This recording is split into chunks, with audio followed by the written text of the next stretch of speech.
Hello and welcome back to High Traffic Ideas. We are in the Gale Force Studios. I'm your host, Ronnie West.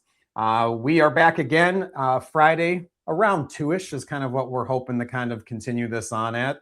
I apologize last week. I just realized even before this is why we're doing test ones. My internet was terrible, and so the video quality was terrible. Even though I felt I had some great SEO tips, we will bring those back in the future. I think that's something that a lot of people can benefit from. But this week, we are going to talk about sales. And I'm bringing in my friend, Robbie Mattson, who obviously, if you've seen us on screen before, it's not a big surprise that we're back again. This time it's a little bit different. I've forced you to be stationary and hold you in the one spot. And so, but you have a wealth of knowledge on the sales process. And as I was talking to him beforehand, I think a lot of small businesses, and whether you're just starting off with a side hustle and whatever it might be, there's many different aspects to sales that you might not be diving into because you might be a product expert or you're a really good installer and you're focused on actually doing the job or the service that you provide or making the product. And it might be very hard to kind of figure out, how do I sell myself or my products or my services to people that are out there? So I kind of wanted to pull some strings, kind of get some different ideas and thought process. Thank you, Robbie, for coming on and joining me today. So I guess that's one thing. I threw a whole bunch at you. And so I guess let's just start off. I guess, how did you kind of get into the sales process, and what kind of allured you? Again, I'm having trouble with my words today. What attracted It's you? Friday. Yeah, it is. What attracted you to kind of the sales process, aside from maybe the commissions, maybe? Thank you for having me. And I know that we do this on other channels, and I'm standing still, which is amazing. But I am standing. I'm not sitting. So I appreciate you having me. I think I have seen people that talk about sales and, hey, we don't like sales, and or there's a, everybody's got an opinion on sales. And I think at the end of the day, everybody does some sort of form of sales during their life, during their day. If you have a significant other and you want to, cuddle up against them at night, you're doing a little bit of sales, and it might look like, hey, I'm going to do the lawn maintenance tomorrow if you give me a little loving now. And not to get too down in the weeds, but I fast forward or fast rewind 40 years back. I got this, hey, I need to start making money. I want to have a car. My parents didn't just give me a vehicle. It was like, hey, if you want to have these things, you need to earn some money to do that. And so I got a job. And in doing my first job, which was working in a tire store, Discount Tires, shout out. I can help balance your tires if you ever need help there. I noticed people buying and that transaction, and eventually get to the point where I made this kind of sarcastic comment to somebody before, and I mean it in a wholehearted, loving way. Without sales, there's no purpose for the rest of the organization. Like, you need to, if you're running the electricity and you're paying for rent, you're needing to generate revenue. So sales is ultimately, it's mimicked, or it's mocked, it's got all these stereotypes of, it's this bad thing. I'm 54 years old. I'm aging myself. I turned 54 in a couple weeks. I have lived all those stages where people have made these comments, and you're like, you kind of feel dirty. So to answer the question, Pat, he and I were in the military together. We worked on planes. I lived in Seattle, so I thought I was going to get out and I was going to work for Boeing, and I was going to be in the back of the planes. And those guys got like just a ton of vacation, and it was like one of the marquee places to be a person, a human. Every business goes through ups and downs and cycles. And I just happened to walk into the hiring shop when it was like one person in a building that housed 200 people, and one little light, that little thing, the little desk lamp that said, hey, we'll take your resume, but don't call us, we'll call you. And so it was like, how do I feed myself? Had just left the military. And so I started selling cars. I went to work for a guy and he showed me whatever, and you're listening. And I went through three or four different sales schools. And, the things that I learned early, to answer one of the questions you threw at me, I learned that, words all mean different things to different people. So when somebody comes in and talks about performance, I was thinking 0 to 60. They were thinking 12-inch disc brakes that slow the car down. So when somebody comes in and they start asking you questions, or in your quest to be a better salesperson for your business, I would say, to even talk about Jordan Bell, or however his name is, the guy that we see in the movie on, sell me this pen. It's not the Yeah. pen that you're selling. It's, what are you going to do with it? How long have you been in the market for a pen? Or how often are you signing a pen? Is there a specific color you feel like gives you a better view when you see the big R on your Robbie, that kind of thing. So peel back and start to ask questions so that you actually understand what it is that the person that you're talking to is actually looking for, before you just start vomiting on them, all this information, because you're going to know a lot of stuff. There's just a few things that are probably very important to that person. So you need to ask a lot of questions so that you give them what they're looking for. No, absolutely. As you were mentioning, just kind of that the not the bad persona of sales, but I think I'm of the generation we watched Boiler Room, and kind of and like you mentioned before, Wolf of Wall Street, of just the hustle of the salespeople and the always be selling kind of mindset, which obviously that was the I would, maybe not upper echelon, but that's kind of the perception that most people kind of view the sales team as, because you have to be this hyper high energy kind of in people's face kind of person in order to be able to be sales. And a lot of times small business owners, they're a lot more reserved, a lot more quiet.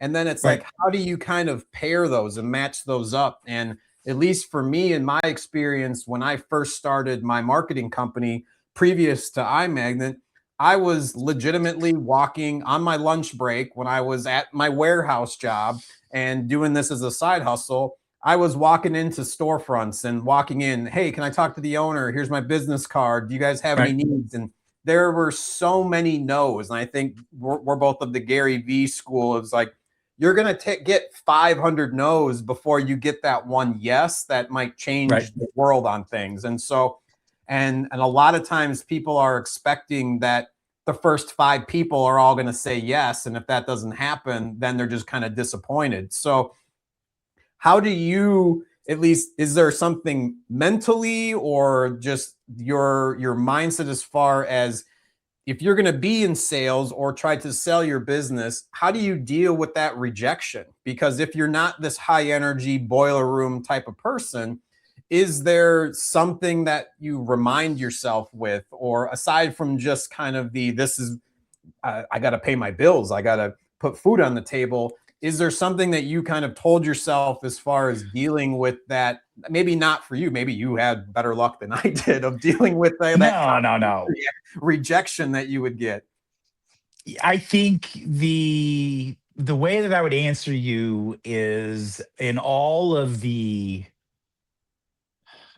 different schools of sales that I've been through, and I'm trying to think of solution selling, or just some of the names that Joe Verdi. I mean, these humans I went and learned, the way that they would teach you, and I think the same way that I ultimately grew into, is that, as you said, it's a numbers game. It's all about numbers, it's all math. And so if you can be grateful for the no's, as a, hey, if it takes me 100 no's to get a yes, get the no's quick, get them validated, get them verified, get them into the process. Don't waste a bunch of time. Understand, I mean, don't be a shit. Don't just, throw, bad stuff at people, and not be compassionate, have a heart, people want to deal with other people that are humans. I would say my long-winded answer is, be grateful for every no. Like, thank you for that one. Now I'm at 49. I've got 51 more. Like, I'm grateful. I'm grinding through these no's. I'm getting past that. So I would say that's part of it. But just as I said, it's math. It's just knowing that, and I think I've said this in some of the other podcasts we've talked to, is your opinion of me is none of my business. And so it's like, hey, I'm going to throw this out there. I'm going to give you my best pitch of what I think you're looking for. That's because I'm going to ask you questions to start with, so I understand what you're looking for. Are you looking for SEO in your world, or are you looking for a revitalized website? Are you looking for integration with wallets? Are you looking for an AI bot that's going to, help people to search your site better? I mean, all the things that you provide. And so you want to ask the questions up front of, like, what are you looking for? And then that gives you at least a better shot of giving them your best foot forward, as they say. And then once you've done that, if it's like, hey, that you've heard the term fail fast, like, hey, if it's wrong for you and it's not for them, fail fast, get it over with, and go to the next one. And as I said, lead with gratitude. Be happy that you got it over quickly. Don't leave any situation ugly. Like, don't burn bridges. That guy, you may have made an impression on him. Like, he is excited about Ronnie. He's excited about what you're going to bring to him, possibly at a future date. He just, his kid had their birthday and you just caught him while he was walking to the water cooler. I mean, there's a kind of different reasons and things that could be causing those problems, and just being open to knowing that you probably don't have the answer, and just being, kind of open to that, making sure that you're listening and asking those questions. And then, as I said, once you've gotten the answer, hey, if it is something, like I said, is no, they could come knocking back, and I've had those as well. And people will call those like bluebirds or these other things. Like, no, I'm a solid fixture in society. I'm here, and people start to talk about me, and eventually that word of mouth, which is still very important, comes back to benefit you. No, it's funny. I was just on a call earlier today and brought up kind of commentary that you had yesterday as far as just the connection points. Like you said, even if it's a no, you've still had a human interaction with somebody. They weren't some like dollar sign that you were seeing, because if you actually had a connection and actually understood what their issue was, they just weren't in the market for you at that moment. And yet, Right. even if it's something where you've at least put that impression on someone of being respectful, being grateful for having that call, even if it was a no, that in 2 months, 5 years, whatever it might be, they might all of a sudden think about like, oh yeah, that was somebody that was educated me on this or was super friendly, and I want to make Right. sure that I still have them a part of what I want to build. And so that's something I at least for me going forward, is something I've definitely realized is super important, is the human element of this. It's not just a email back and forth and then they said no and then you just kind of forget about them. Like, get Right. on the phone, talk to somebody. People want to hear a voice on the other line. They want to shake your hand in person versus just doing, yes, we're doing a video call, and obviously we do lots of Right. them. But we obviously both, in our own right, enjoy each other's company or enjoy just being around someone in person when you get that opportunity. And I think with sales, if you can go in and make that impression, like you said, whether it's you write them a handwritten letter and tell them versus an email that like, hey, I appreciated the time, just wanted to let you know there are ways. And obviously with tint shops and whoever else, that's a little bit harder. Like, you can't really do that for somebody that sends in a Google review or does different things like a Google request form. So those things can be trickier. But I think making the phone call when someone does put their telephone number and email instead of emailing them, I think just kind of that element of making sure that you're having that human connection, which I know you definitely would attribute to a lot of things as well. I think it's the most important thing. If you can, seeing the whites of their eyes, being able to touch skin, being in the same room, gestures, they all this, they say 70% of communication is nonverbal. I mean, all those things are real.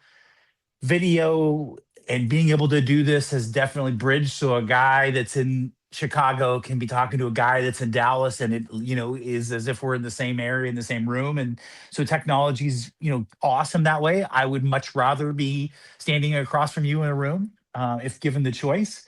But I think getting those touches in, back to what you said, I could never understand why the insurance guy went to all of the city programs and walked around and talked to all the people. And it's like, well, now I took me years to grow into it and understand it. But yes, people want to see, they want to, especially in the day of AI, they still want to talk to a human. They still want empathy. They don't want the facts, frequently asked questions section. That's sort of like where we've been aisled to or directed to, or hey, this is what you go do. And it's like, no, I still want to talk to somebody. I want to like pick up the phone. I want to like have the guy tell me a joke. I want them to laugh at my joke. I want that as you said, human interaction, human connection. I've tagged human connection for a long time, just because I hear this dystopic way of, oh, it's just going to be all the computers and the humans are going to die off. And it's like,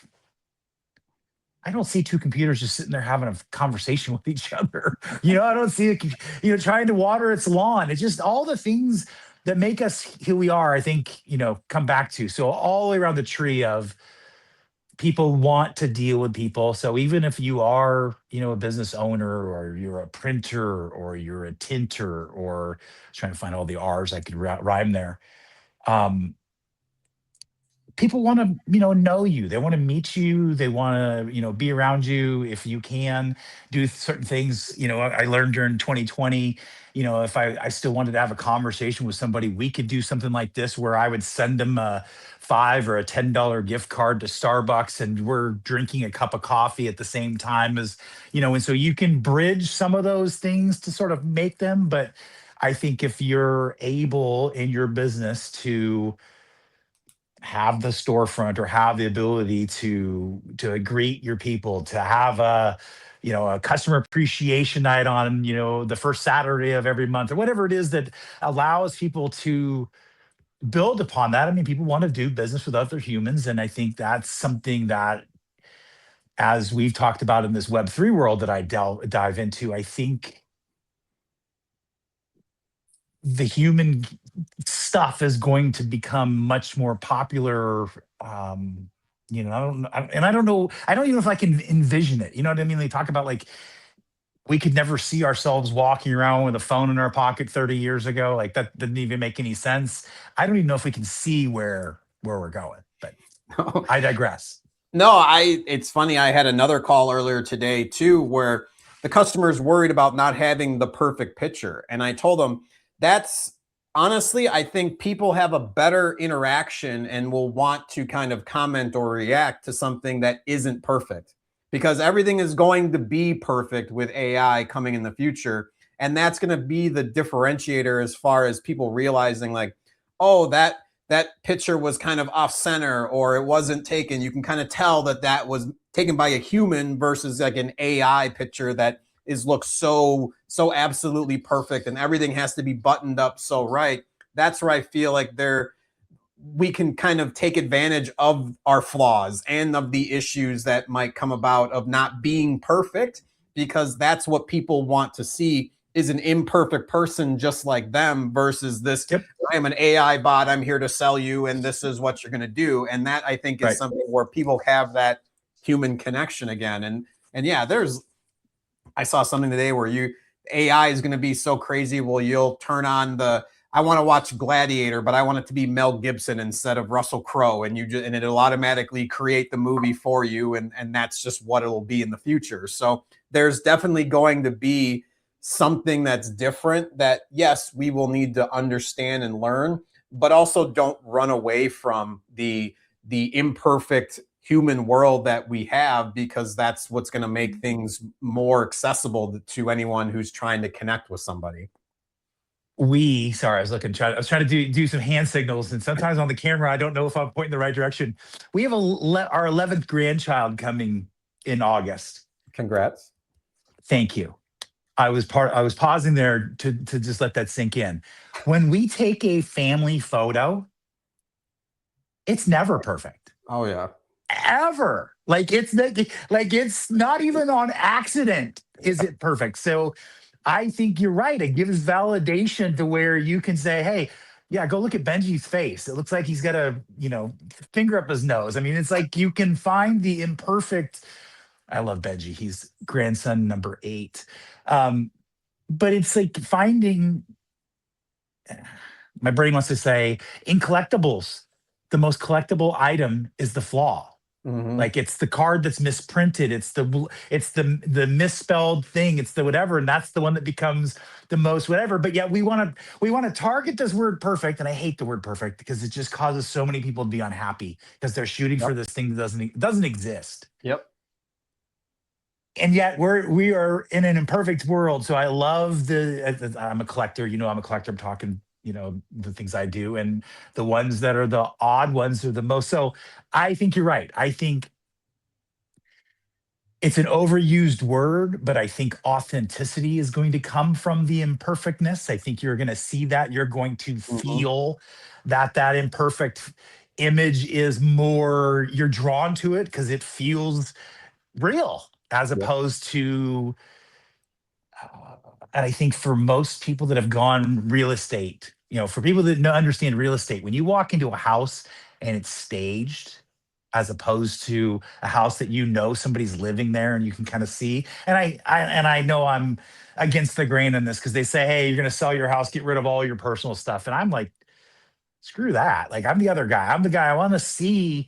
Yeah, there's things you're going to fit there, or you're going to leave the mail in a stack in that place. Like I want to know you're a human. So maybe I'm weird, but yes, Well, yes, I we don't know where I already was know going. that, but no, I get what you're saying. So, uh, shifting gears a little bit, I wanted to you like I mentioned earlier before the show, uh, and it's something where I've read a lot of different books, like Grant Cardone's "Sell or Be Sold," The Psychology of Money, a lot of stuff when I was kind of coming on board, learning the different aspects of running my own business and kind of doing that. Oh, we gotta just got to pop in here. Cadeau says congrats as well.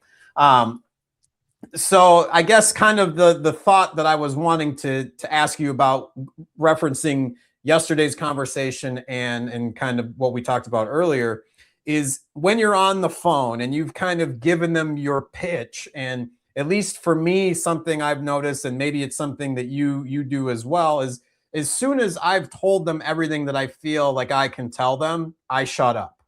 And if I keep trying to talk and trying to give different things and try to direct them a certain way, I'm not listening, as far as I need to understand what your problem is. Like, Right. what is the reason that you're having a marketing conversation with me versus me just kind of pitching and pitching and pitching?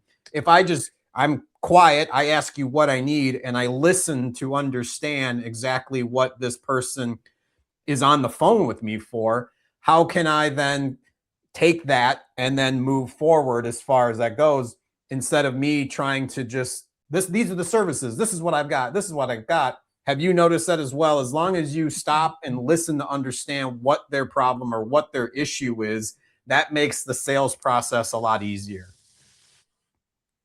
Yes, I think so. I think I was trying to reflect as you asking the question. I've had all sorts of call it levels of transactional sales where you're getting just a few minutes with somebody and you're trying to break the ice and make a bond and sell an idea and all this in one quick thing versus I've had a run of 5 years where I've got just 3 customers and you're having conversations and when you get on the phone or you get with them, the dialogue is, hey, I'm not trying to break the ice. They already know who I am. And I've followed through on all the things I've done before. So they trust me and they know me. And so at that point, you're having, and I'm more of a dialogue conversational sales person. I've done most of my career in evangelistic style sales, meaning I'm selling an answer to a problem that most people don't realize that it exists. So, a lot of what I guess back to for the benefit of everybody that would be watching this it's really trying to understand what they're after. So it is asking the questions. And to answer your question that you specifically said, the way I would answer it is I've heard many describe it as you can sell yourself out of a job just as fast as you sold yourself into the job. Meaning Yep.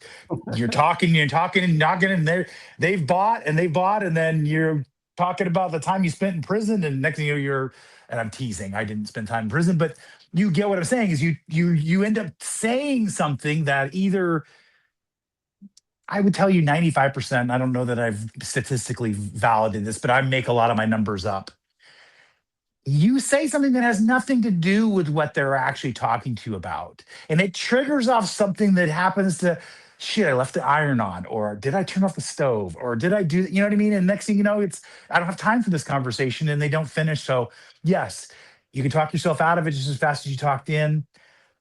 I would, if it's transactional, obviously, how much does a polar bear weigh? And they'll be like, how much? And you're like, enough to break the ice, and you do all those kind of things to do that. But you may give what they call a 15 or 20 or 30-second elevator pitch, as they call it. How do you, and I didn't put mine on Do Not Disturb either. So I've been freaking out the whole time that one of my things is going to go off, and I get alerts, but nothing's made a sound. You want to give them that 15 to 20-second elevator pitch so that they at least understand what it is you do as a business. Hey, do you have a website? Do you have whatever? I heard through Tommy this, whatever. But then you're going to start asking questions. You're going to be listening for what they're looking for. You're going to try and build a little bit of rapport, understand, maybe set some scenarios up. Hey, I know you're not here to buy something from me today, but in a perfect world, I'm going to put a scenario together and you tell me what it would look like. And you let them start to, I think mental ownership is a term that like in the car business, you would like take the piece of paper after they said they didn't want it, and you'd say, oh, so you want a car without air conditioning, and you want a car that only has 3 wheels, and you don't want the engine, and you whatever, and you'd be like, and you want like a go-kart, is that right? And you hand it back and be like, no, and you're like taking it away, and then they try to get it back. So there's all these ways to figure it out, but you're ultimately asking them questions, and you need them to be involved. You can't do this all by yourself. Like, you need them to engage and say something that gives you an idea of like, what should I do next, as opposed to having this. And this is where I deviate from the norm. Most people feel like there's a 5, 10, 12, whatever number steps you're going to have process, and you do them in order. And when you get to the end, you've got a sale. We're human. We don't work that way. Yeah. There are 12 things that may need to happen. Maybe there's only 8 of those 12 actually need to happen, and they may need to happen in some sort of order that you can't even figure out now, but you have to ask a bunch of questions before you can actually answer those questions, as opposed to just saying, hey, here's what you go do. So I would say, as I said, get it down to where you've got to. I'm fighting myself on giving you a number. Like, I want to say 15 second, I want to say 30 second. You need to decide what that number of seconds is. You want to be able to say it in a way where the person's not trying to get you to stop or trying to, invade or whatever. So it's short enough, but it's descriptive and gives them an idea of what you do, so that then you can start to ask questions, as opposed to like, what is it that iMagnet does? I mean, it's a catchy name, but I don't even know what you got me on the phone for, as an example. Like, you want them to have that. So you want that boilerplate, that short way to say it. And then you want to have probably maybe 3 to 5 questions, depending on what it is you're trying to have as your outcome, as the person that's actually trying to, either sell or do a service or do something to move your business forward. Have 3 or 4 discovery questions where you can get them not saying yes or no, actually giving you information. So don't ask them yes, no questions. Ask them questions where they actually have to get involved. No, absolutely. It's been one of the things I've been ringing true over the last month, that it makes so much more sense to me if I can have an informed customer versus, like, it just makes that sales process so much easier. Yep. If they know what they want, they're educated on the fact, versus just saying, I don't know what I need, like, you guys just do it. because then if it's not me and it's some other company or whatever it might, or for my own sake, when I'm just like, yeah, just fix the car, whatever, they're gonna go and find, oh, this is rusted. Like, let's fix this too. There might be some extra stuff and get taken advantage of. And at least for me, and knowing that I can go to sleep at night without feeling guilty, it's, hey, I want to make sure that you're informed about what I'm working on and what I'm doing. So then, the next time that this comes up, you can just be like, hey, I'm looking for this. These are the problems I have, versus kind of being clueless and not sure or understand exactly what's going on in the process. And then Right.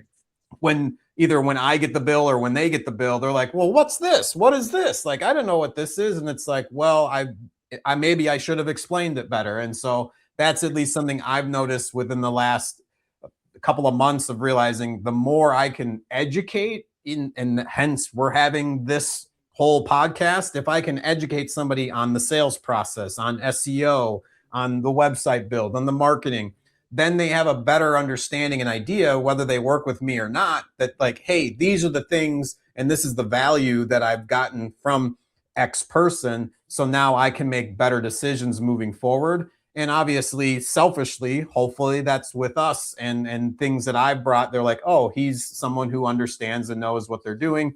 Let me go to them and ask them that question. Has that been something you've seen? And as far as that goes, is a two-part question. Do you have a high traffic idea of the week as we kind of wrap up the show? Sorry to hit you with both. Give me the question again. Let me make sure I answer the question.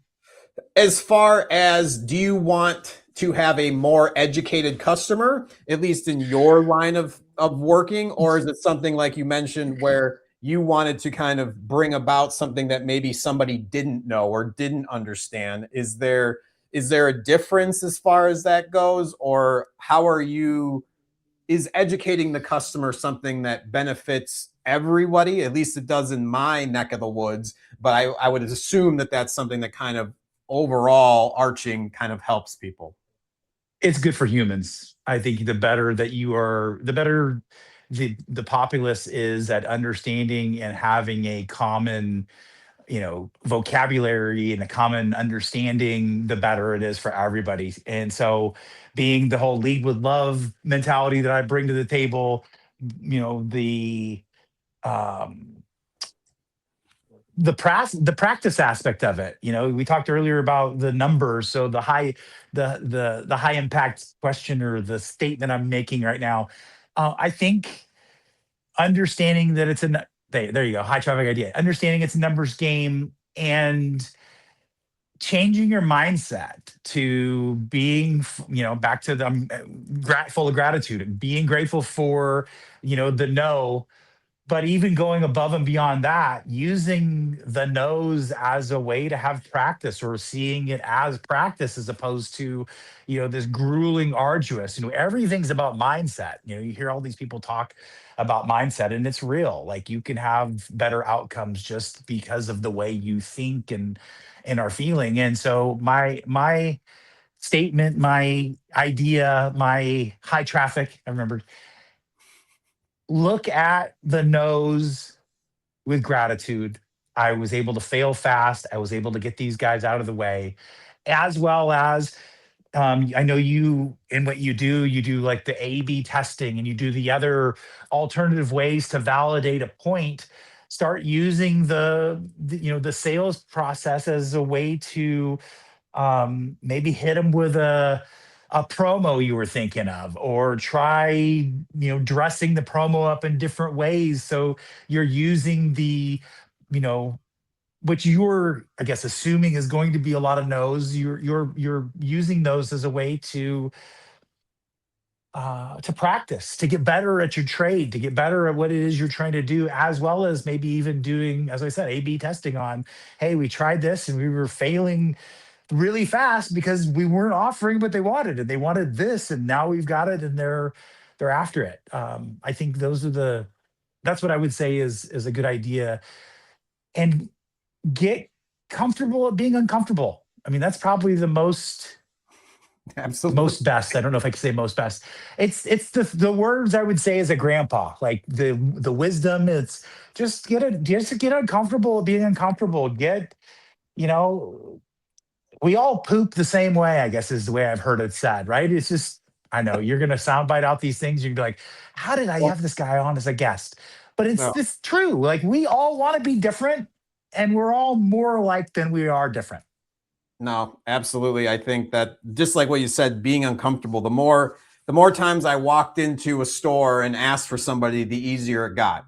But obviously those first 5, 10, 15 times, it was rough. Like, I don't know what to say. This isn't my forte, but eventually you, like you said, you understand the no, you realize what their objections are. You kind of start planning out. Maybe you're having that whole conversation of like, okay, if they say no, like this is my pivot point as far as like how I kind of move on from there. So yeah, I definitely completely agree with the be comfortable with being uncomfortable, because that's essentially what you're going to have to do, especially if you're starting off on this and this is something that is totally foreign to you. So yeah, I think that's such a great point as far as that goes.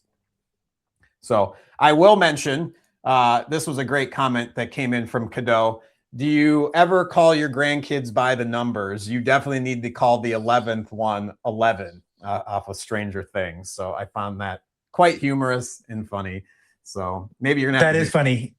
Now maybe we'll have to see what number 11 is. They wait until the baby comes out, so we won't have any pre knowledge of that. But normally we do not call them by the numbers. We normally call them by either their nickname or their given name. So, Yeah. but I think number one, from time to time, we will make the comment that he was the first one. Like, just like, come on, you're like leading the. And I wasn't number one as far as cousins was concerned, but I was the oldest in my biological family, and so I understand that sort of like plowing the field and walking in fresh powder or whatever analogy you want to give. So yeah, we You call were him the one and one practice every one. once in a while. You were But the practice one. yeah, yeah, yeah, yeah. Well, again, I thank you for coming on. I thank everyone for watching that popped in, that hit a like or a love or a comment. We definitely appreciate it. Robbie, you are always on Wednesdays at 11:30 Central Time on Second Lap Podcast. Make sure you guys check him out on there. I produce that show as well. And that's the thing. If you have a podcast or some sort of message that you want to get out there and you don't know what you want to do, if you want to record some sort of long form content and then we cut it up and make it into clips, make sure you reach out. This is all a Gale Force Studios production. It is where we produce your podcast, we produce your content and help you create that into social media clips or any other kind of content that you're looking for. Let me know, reach out, make a comment, and let us know that you are interested. Otherwise, you can email me. I probably should have put it down here. Ronnie at the imagnetmgt.com if you guys are interested. Robbie, thank you so much for joining me. And I hope everybody had gotten something out of this and has so many more high traffic ideas to help them with their business. Thanks Thank again. you. Take care.